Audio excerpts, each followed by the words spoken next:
So what we've got Solomon builds a temple.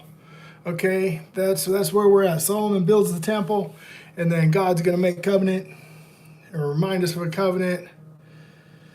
And we got 1 Kings 9, 2 Chronicles 8. 1 Kings 9, 2 Chronicles 8. And it came to pass when Solomon had finished building the house of Jehovah and the king's house and all Solomon's desire which he was pleased to do, that Jehovah appeared to Solomon a second time as he hath appeared to him at Gibeon. And Jehovah said to him, I have heard thy prayer and thy supplication that thou hast made before me, and I have hallowed this house which thou hast built, and put my name there forever. My eyes and my heart shall be there perpetually. Okay, so at this temple, that's where he puts his name. Okay, Solomon had just done the last Kings 8 and the other account in Chronicles was the blessing of the people, the supplication. It's beautiful. It's just wonderful read. And if thou walk before me as David thy father walked in integrity of heart and in uprightness, and do according to all that I've commanded thee, I will keep my statutes and my judgments. Okay, this is a renewing. He is reminding him of that covenant that's forever with Abraham. Okay, where he is giving his people this land. I will establish the throne of my kingdom upon Israel. And this is the covenant with David, that they'll always have a king there. Then I will establish the throne of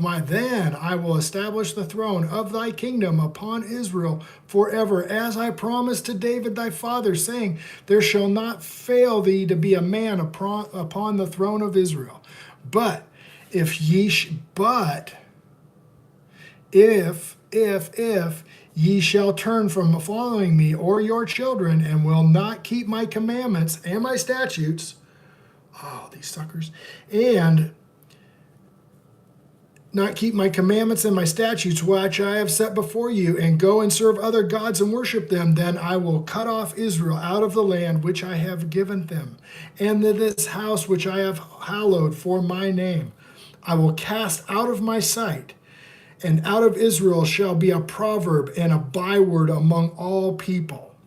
And at this house which is high, every one that passeth by shall be astonished, and it shall hiss, and they shall say, why hath Jehovah done this unto this land and to this house? And they shall forever, because they forsook Jehovah their God, who brought forth their fathers out of Egypt, and have taken hold upon other gods.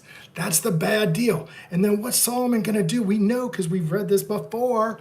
Solomon is going to mess this up. Okay, Solomon's going to mess this up. Oh, man. And worshiped in him, has served them. Therefore, Jehovah had brought upon them all this evil. And it came to pass at the end of 20 years, when Solomon had built the two houses, the house of Jehovah and the king's house. Now in Hiram the king of Tyre had furnished Solomon with the cedar trees, the fir trees, and the gold, according to all his desire. That King Solomon gave Hiram 20 cities in the land of Galilee. And Hiram came out from Tyre to see the cities which Solomon had given him, and they had pleased him not. And he said, what cities are these which thou hast given me, my brother? And he called to them the land of Kabul unto this day. And Hiram sent a king unto 60 talents of gold. And this season is the levy which King Solomon raised for to build the house of Jehovah, and the house of Milo, and the walls of Jerusalem, and Hazor, and Megiddo, and Gezer. For Pharaoh the king of Egypt had gone up and taken Gezer, and burnt it with fire, and slain the Canaanites that dwelt in the city, and given it for a present unto his daughter Solomon's wife. And Solomon built Gezer, and Beth-horon, and Nether, and Balthala, and Talamador, in the wilderness and in the land.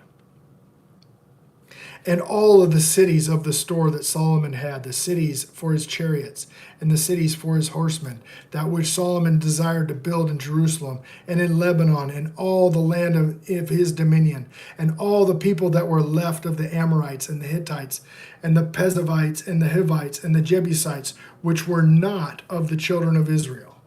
Their children that were left after them in the land, whom the children of Israel were also not utterly able to destroy, upon those did Solomon levy a tribute of bondservice unto this day.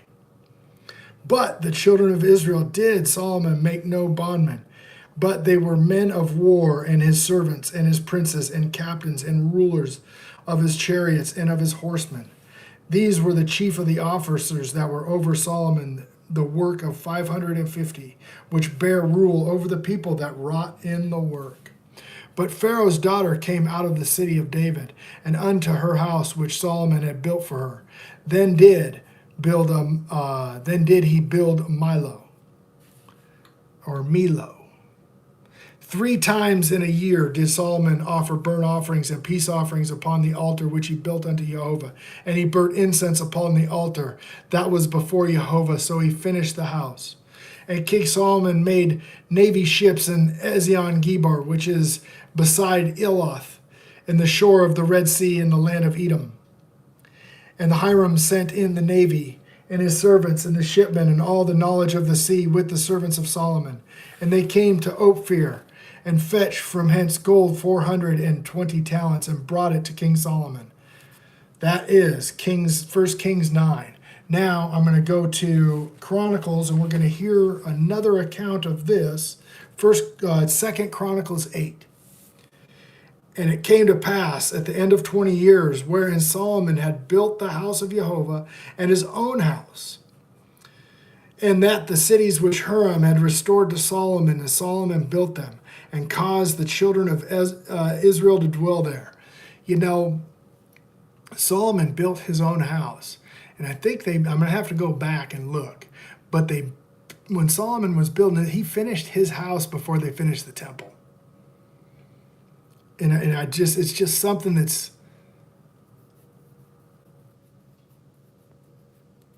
possibly a transgression. Solomon went to Hazmath-Zoboth. But they mention it. They mention it over and over. That Solomon's building his house. And then in Haggai, they bust the chops of Zerubbabel and the chief priest, because the people there they had the roofs on their homes before they finished the temple. They had only built the foundation of the temple, and they finished their own homes, okay, before they finished the house for God. And they were sent there to build the house for God. They could have been staying in tents, okay? Just saying. Oh, and that's what Haggai went there to bust them out about it. Okay, so here we go. Solomon went to Hazmath-Zoar and prevailed.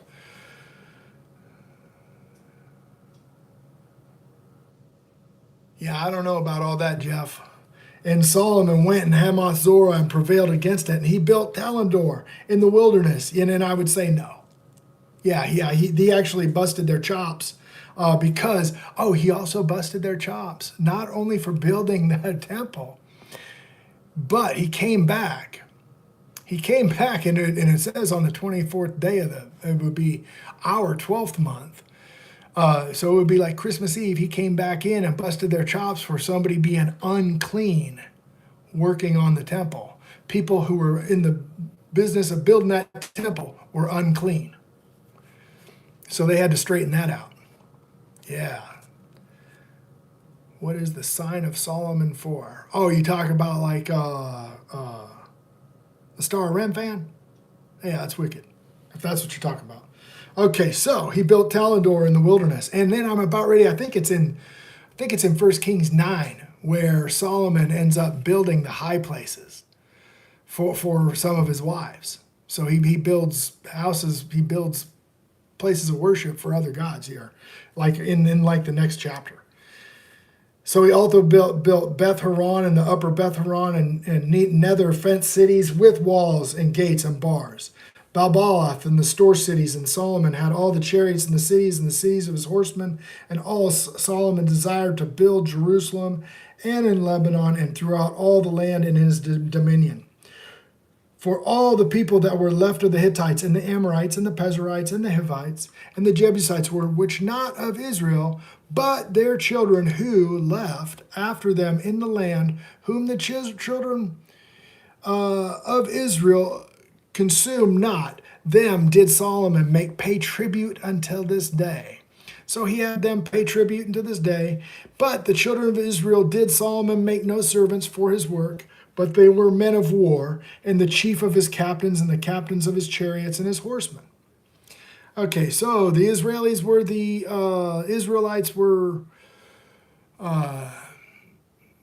army, and the strangers were the workers. And these were the chief of the kings of Solomon's offering, even 250 that bear rule over the people. And Solomon brought up the daughter of Pharaoh out of the city of David unto the house that he had built for her.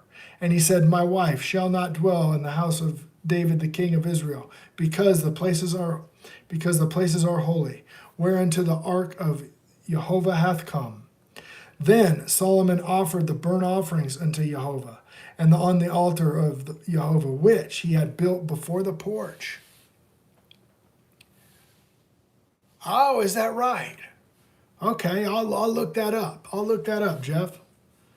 Even after a certain rate every day, offering according to the commandments of Moses and the Sabbaths the commandments of Moses on the Sabbaths and on the new moons and on the solemn feasts, 3 times in a year, even the feast of unleavened bread and the feast of weeks and the feast of tabernacles. And he appointed, according to the order of David his fathers, courses of priests to their service, the Levites to their charge to praise and minister before the priests, and the duty of every day required. The porters also by their course at every gate. For so had David the man God commanded. And they departed not from the commandment of the king unto the priests and the Levites concerning any manner or concerning the treasures. Now all the work of Solomon was prepared unto the day of the foundation of the house of Jehovah, until it was finished. So the house of Jehovah was perfected. Then went Solomon to Ebon-Gezer and Eloth, and the seaside and the land of Edom. And Huram sent him by the hands of his servants' ships, and the servants had knowledge of the sea. So they went with the servants of Solomon to Ophir, and they took hence 450 talents of gold and brought them to King Solomon. All right, so that is 2 Chronicles 8. We are one day closer. One day closer. And the soul of man is what Solomon stands for. Okay, I'm going to pull that right up in Blue Letter Bible app. Thank you, Jeff. Everything is not based on duality. I wonder what that means. Noah Melby, hi, how are you? Good morning. So it's almost afternoon here.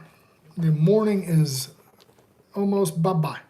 Okay, so that's 1 Chronicles 9, 2 Chronicles 8, in the Blue Letter Bible app, Bible in a Year, day 167.